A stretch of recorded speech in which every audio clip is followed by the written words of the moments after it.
You know what? I created an entire course of how to start a podcast from 0 to 100 with all the templates, with everything. I'm going to give you free access. Really? Oh my God, that would be amazing. I think it'll be really helpful.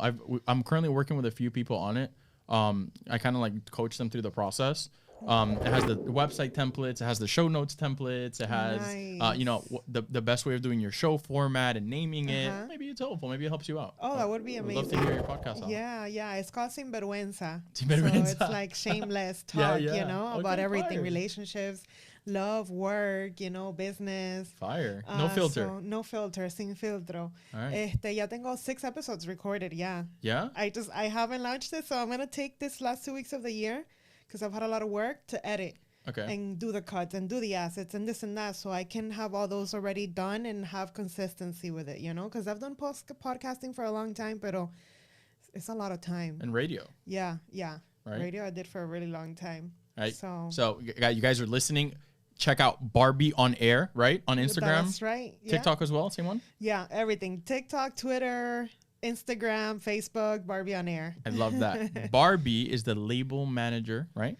At Yes, Mr. that's 305 Inc. Tell us a little bit about that. What's going on with that? Well, I currently started like about 2 years and a half now on Mr. 305 Records. I started as a project manager for Omar Courts, very part-time, like 10, 15 hours a week, just starting to learn everything about the music business because even though I've been... Omar Courts is a recording artist, by the way. Yeah, that's right. Even though I've been in the entertainment industry for over 10 years, I was never in the label industry. So I was learning a lot of things, but I'm a fast learner. Yeah. So good thing everything went well. And then within the 6-month period, I started getting more involved in all of the projects that we have signed, all of the artists that we have signed. And then this past March, I actually went on full time as label manager. So I take care of everything that has to do with marketing, with the process of releasing music, and everything that has to do with every artist that we have signed, and with the label branding as well. So right, which is a lot of work. It is a lot of work. How do you feel? It's been a good year?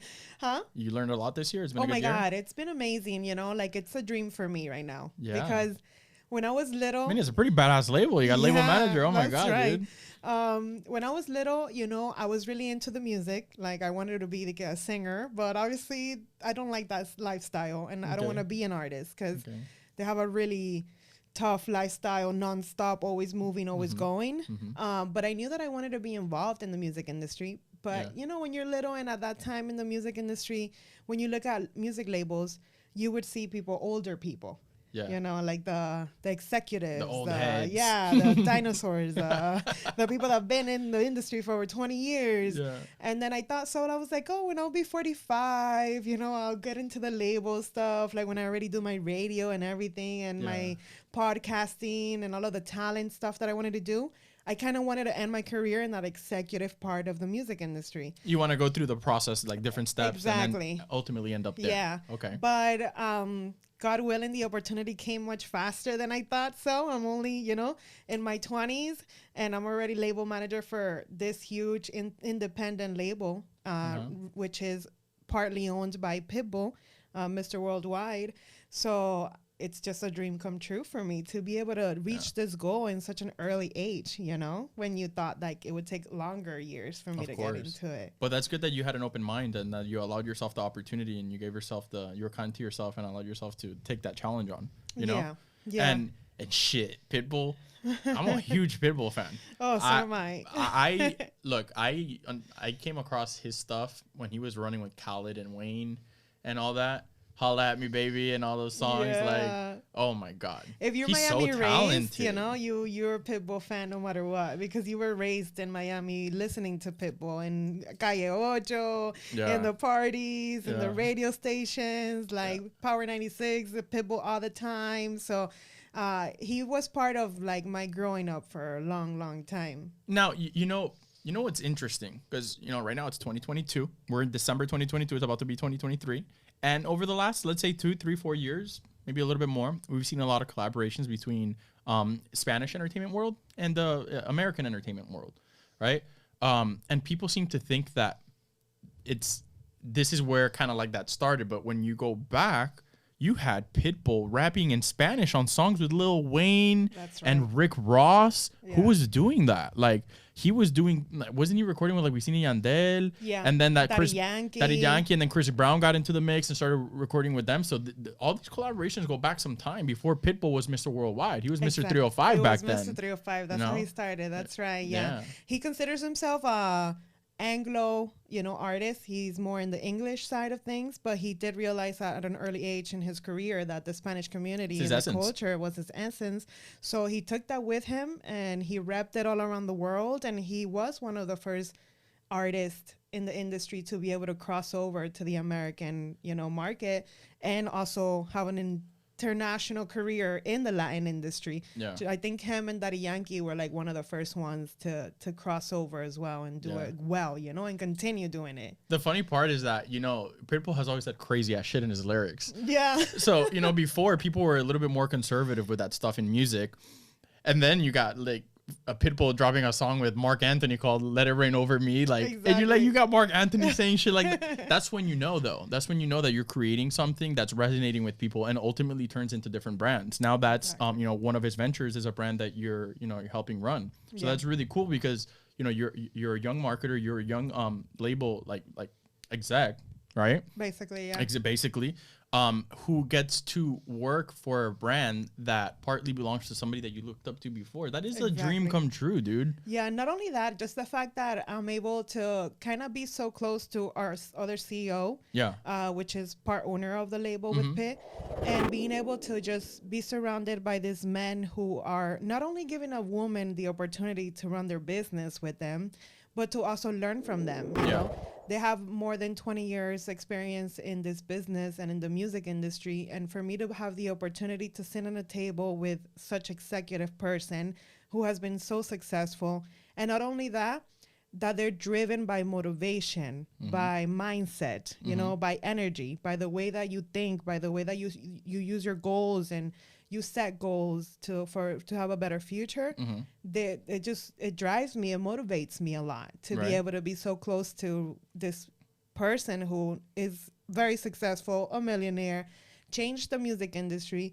And on top of that, the most important for me is working with people who believe in, having a good attitude, having goals, treating people well. Yeah, the way that your mindset really creates your lifestyle and your future, and the thing that you do and the things that you say and the way that you think really affect everything around you and the people around you. Yeah, exactly. So that's mainly like what gets me super excited and gets me happy and makes me want to continue in this business, being able to work with people like that. Yeah. And first of all, thank you for having me over. Like, I don't know, like 6 months ago, you invited me over. And it was really cool to see. I had been there before. With I think it was Momo and Bikina. Bikina's part of the label, right? Yes, that's right. Yeah. So I've known her for some time. And then that moment it kind of introduced me that you were working with Omar. And Omar is doing some incredible things now. He just had a single release with a very popular artist, Young Miko. Yeah. That was really nice. And you were behind that project. So talk to me about that. Yeah, he was my first baby in the music industry. Yeah. Like as far as like label management. So big baby now. I know. It's so crazy to see because when I got hired at 305, like I said, I was just a product manager. And the point of me coming in was to help Omar. Omar's product only. Yeah. And to see him from like 900 followers, a couple of YouTube subscribers to over 100,000 followers now, millions of views, songs that are connecting with his community and all of the growth that he's had over the past 2 years, basically in his career. It's not only like amazing for him, but it's for me, like it's super exciting. Part like, of that yeah, formula. like being able to put mi granito de arena, like, the grain of sand. Yeah. For his career and to see it grow, it just not only motivates him, but it motivates me that I'm doing something, right? It's part of your track record. It's part of your story. Yeah. So it's super exciting to see. We have so many more things coming for him in the next year. Yeah. So I feel like our life might change next year. I really think so. I'm such a positive mindset person, and I believe that what you say is what you attract. So I've been telling them, I'm like, next year, 2023 is the winning year. We're going to take over. I feel like our lives are going to change, and it's just amazing to see. He's a very talented artist which obviously it's the main reason why we're, where we're at right now. But we also have a great team behind him, and we're really focused on his project. So that's exciting to see when an artist grows from nothing to something, You definitely have momentum on your side. And like you said, what's funny? I interviewed Alex like I don't know, like 6 months ago, sometime this year. And towards the end, I think it was towards the end of the interview, I asked him like, what artists are you listening to right now? Like, who's on your playlist and who are you like rocking with? And he's like, Omar Courts. Yeah. This was back then. Yeah. And then at that time, I think Pau had dropped a song with him. Ascensor. I always call it Elevator for some reason, but Ascensor, which was a banger. That shit was hot. Yeah. And now, like, I like seeing him collaborate with girls, like with the girls. He's giving the girls. That's our goal. I'm telling him, I'm like, we gotta do more collaborations with more females. Yes, it's the perfect balance for him. He has a great balance with them. Yeah, and I mean, most of his fans, even though he has a lot of male fans, I know the girls are the ones that go crazy over him. Yeah. He's like this guy who sings and raps. And he's good looking. You know, he's Puerto Rican and he has the flow. So I told him, I was like, from the beginning, I'm like, the girls are gonna be the ones that are gonna change her career. Yeah, because they're gonna be the ones screaming your songs, singing your songs, buying your tickets, falling in love with you and following you for a long time. And it's happening, and we have huge female collaboration this upcoming year that we're really excited with. So it's gonna be good. Yeah, I'd love to see him on a song with Villano Antillano. That would be pretty badass. Yeah, that would be super badass. So let's talk about business, right? Hustle Inspires Hustle is a podcast that talks about business. And in some aspects, we talk about the marketing side of it, because that's ultimately what I do. I own a marketing agency, and I kind of like to talk about that stuff. It's a lot of responsibility to be a label manager, especially a label manager for such a big label. You guys aren't just starting out. Yeah. You guys have a track record, and the people behind you have a big track record. How is that for you? Like the level of discipline, the level of on the previous podcast, I was talking about emotional intelligence. How is that for you? How has the journey been for you of, going from, working a project, I guess, part-time or not as committed as you are now, to already being full stack, running major parts of a major label? How is that for you? I feel like the most important part of this process for me has been being self-efficient. When you're an independent label, it's not like you have a huge team, different departments, where you have a meeting with 20 people and everybody's putting in their input and everybody has a responsibility, right? Right. Right now, our team is smaller, but we have many hats on, which is something I enjoy doing because I like being part of everything. That's not necessarily bad, though. You run lean with good talent, you could do some serious damage. Yeah, exactly. And I like learning a little bit about everything. So for me, being me, I know a lot of people cannot or do not like that type of responsibilities, but I have been able to appreciate it and take on everything that has been put on the table for me. Yeah. More than anything, I feel like in the past 2 years, this is such a brand new experience for me after being in the radio for over 8 years. Okay. That my excitement has taken over everything that could be going wrong, per se, Okay. Meaning you're looking at everything from a positive side and being grateful for your opportunities. Exactly. Right. Yeah. There's always, when we sit at a table, we're talking about our project. There's always somebody who has a different opinion, dealing with the artist, dealing with management, us as labels, sometimes there's, clash. Clash, of course, that business. A lot of artists feel like, I guess that their labels are more like, oh no, you guys only think about the business side.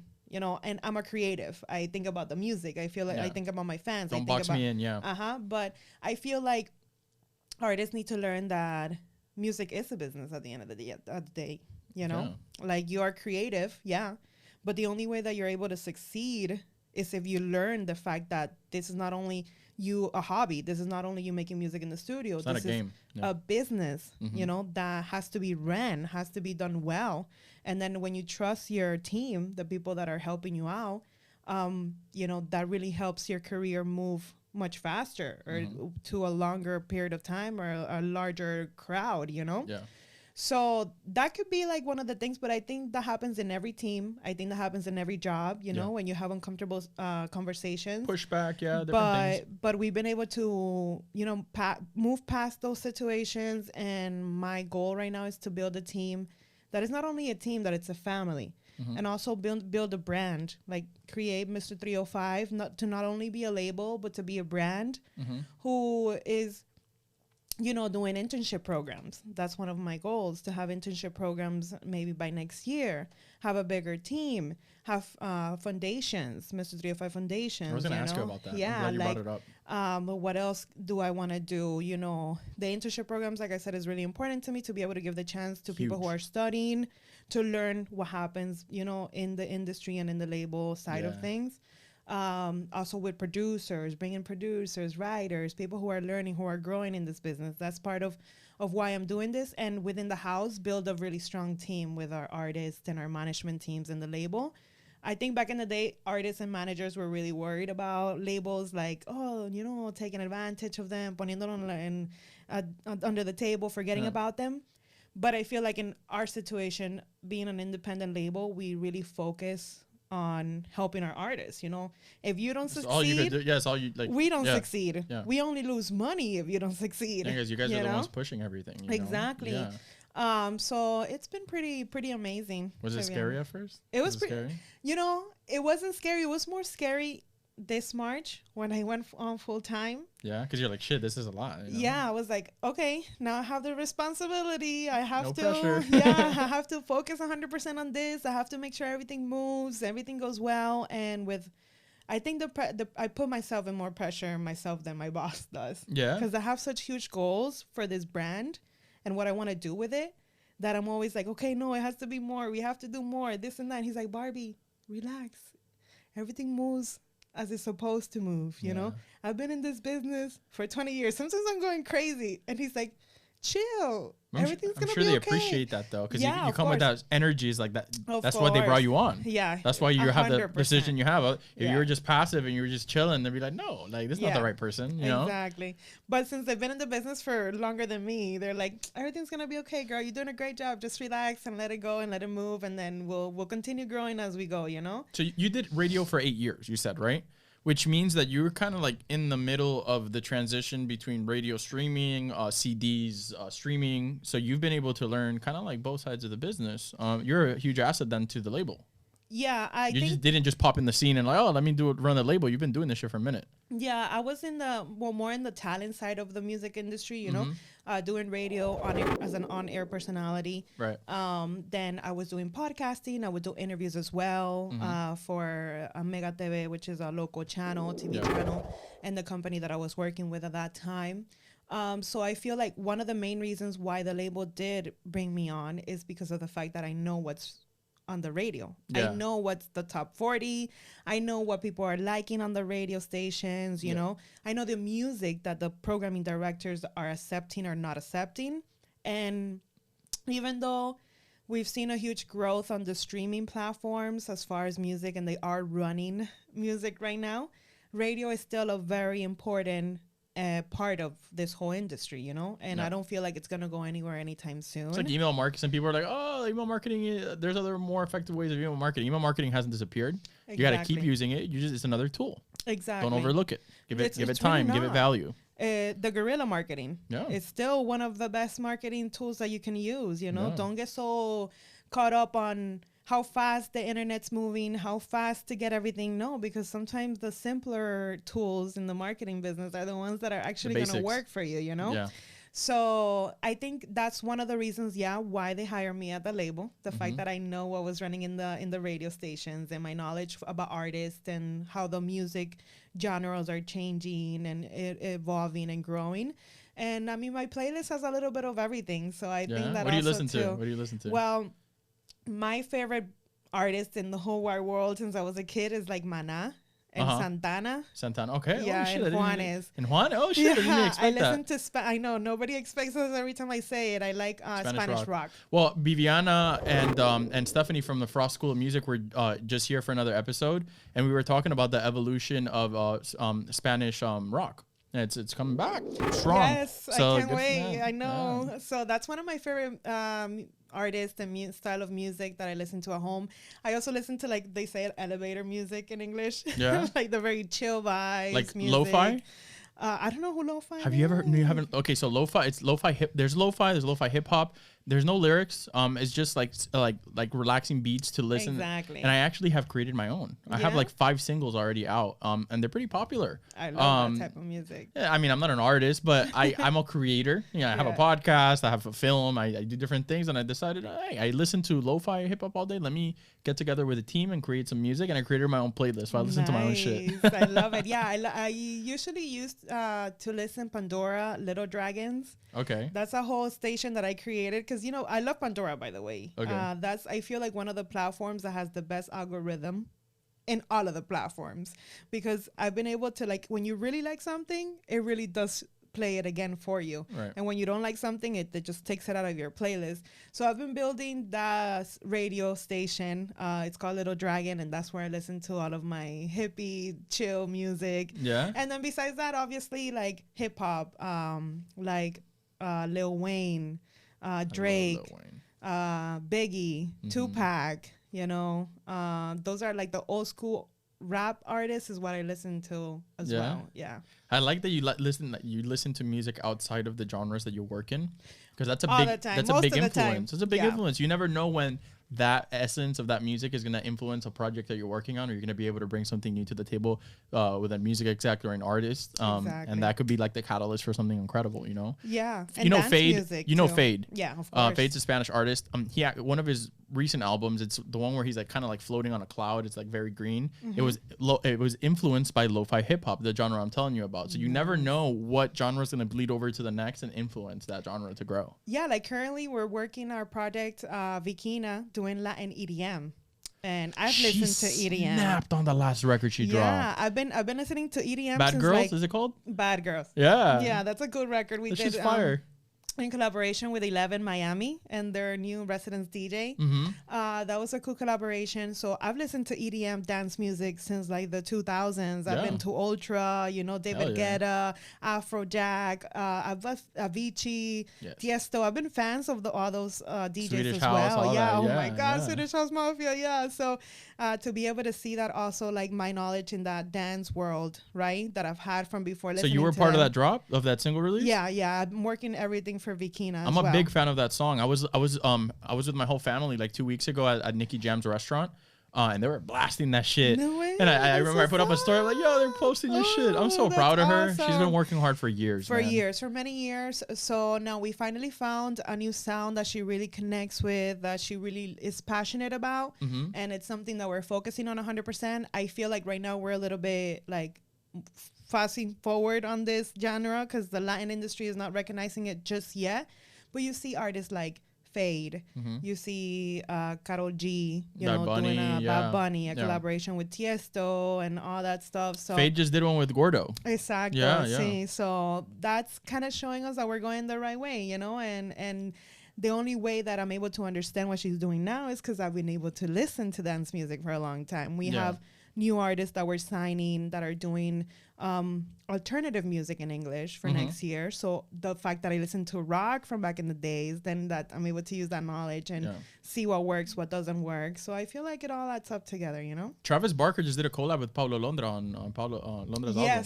Yes. That was unexpected. That was crazy. Yeah, you're seeing artists from all over the world collab with each other. They don't understand shit that they're saying. Right? like Ed Sheeran did Paulo Londra. Ed Sheeran did J Balvin. He did somebody else. I can't recall at the moment. No recuerdo, pero yo sé que Soundy Lennox. Soundy Lennox had a remix with the Shape. I think it was Shape of You remix with Soundy Lennox. Ed Sheeran. That's fire. One of those songs. Pero ahí seguimos dándole, you know, going forward, trying to, we really focus on developing artists. So we catch them from scratch and we're trying to grow them and then see what happens with them. I like that you have the experience, like we were mentioning, of radio, because, you know, there's a certain way to conduct yourself when you're a celebrity with the media, right? So when you're running this label, and, you know, you're teaching different things to the artist. One of those things is media etiquette, how to present yourself, how to, you know, how to deal with con los medios, with the media, because it's not taught to people. It's not like You know what I'm saying? It's not Yeah. just something that you just know. So you Exactly. bring a lot of perspectives. You bring the podcasting, you bring the radio. The publicity. I've done publicity too. Yeah. A little bit. Well, of we recently everything. worked on something together. Yeah. Yeah. From the PR side. So that was cool. I appreciate you helping me with that. No, of course. And publicity was something that I did for a little bit. I mean, throughout my whole career, I think I've done a little bit of everything, even marketing. I have a marketing company called Be Digital, because marketing was basically what drove me from the beginning as well. I used to like run social media accounts for different businesses in Miami and create the content for them. That's how I started. Yeah, when social media had just started, Instagram was really hot at that time with marketing your businesses. So I used to work with different restaurants and like different styles of businesses that wanted to grow their following. So I would create their content. I would create the calendar to post on social media. I would create what do you need the budgets you need to spend to promote or boost the post and reach more people. So that's how I started. Then the radio came along, then publicity here and there that I did, and learning how to create connections with the media helps me now. If I need to reach out to a friend, hey, I need you to do this interview for my artist and stuff like that. So I feel like in life, everything just, kind of adds up to take you to where you need to be. Yeah. And even though it's, it's not easy, I've been through a lot of struggles in this industry, but everything that I've learned throughout all these years have, been useful for me today. Yeah. Now that I'm in this position where I need to wear many hats.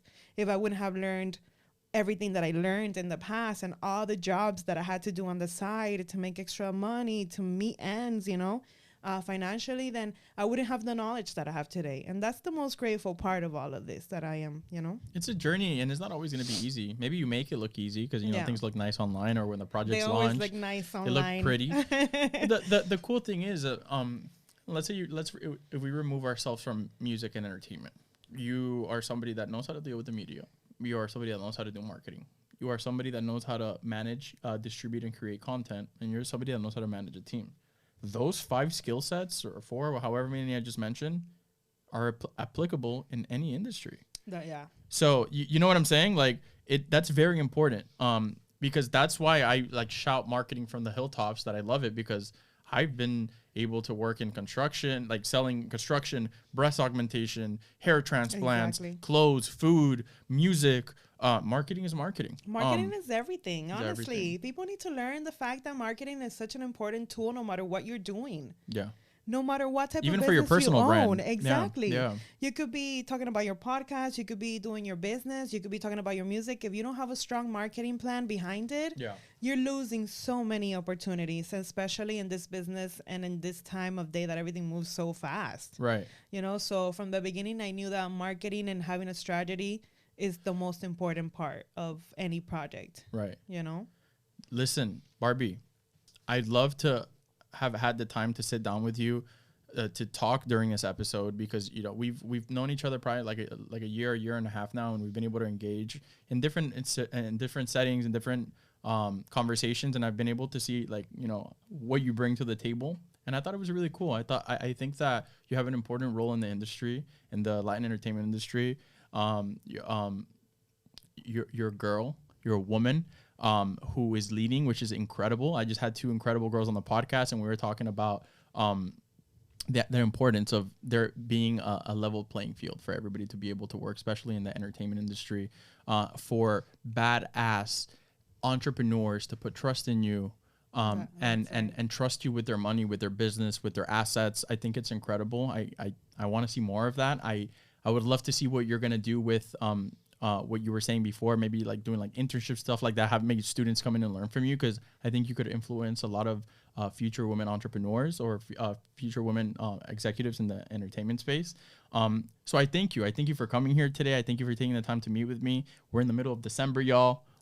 So it's a busy month for everybody, but it's an honor to be able to have you on here and have you share a little bit of your experience, what you're doing, and what you're working on. Thank you. No, thank you for having me. I love your podcast. I'm somebody that believes a lot in motivation and moving forward and always seeing the positive side of every situation.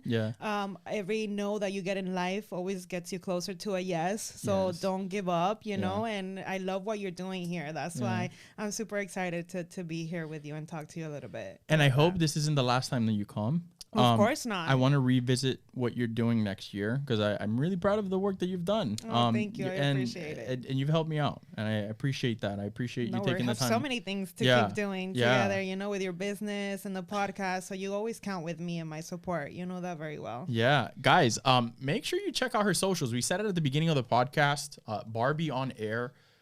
Check her out. She's very active on social medias. If you're local and you're in the music industry and you feel you could bring something to the table, not just with her, but with anybody. Don't be afraid to reach out. Don't be afraid to get in that DM. Don't be afraid to go on LinkedIn and make connections, because ultimately that's how these things take place. Years back, maybe her and I weren't doing the things that we're doing right now, but all it took is a little piece of communication. All it took is for us to show up to an event, not being shy, exchanging information, not being afraid to bring value. And ultimately, getting to where you want to be. That's what Hustle Inspires Hustle is about. This podcast is about showcasing people who are doing incredible things and people who are sharing their stories, sharing the tips, tricks, all the untold stories of how they got to where they are. Today, we honor Barbie. We'll see you guys on the next episode. If you guys want to see more information about Barbie, about myself, and the things that we talked about, go to hustleinspireshustle.com/podcast. Find our episode or whatever platform you're listening on right now. Go on the description of the episode. You'll find all the links and you'll be able to connect with us. We'll see you on the next one.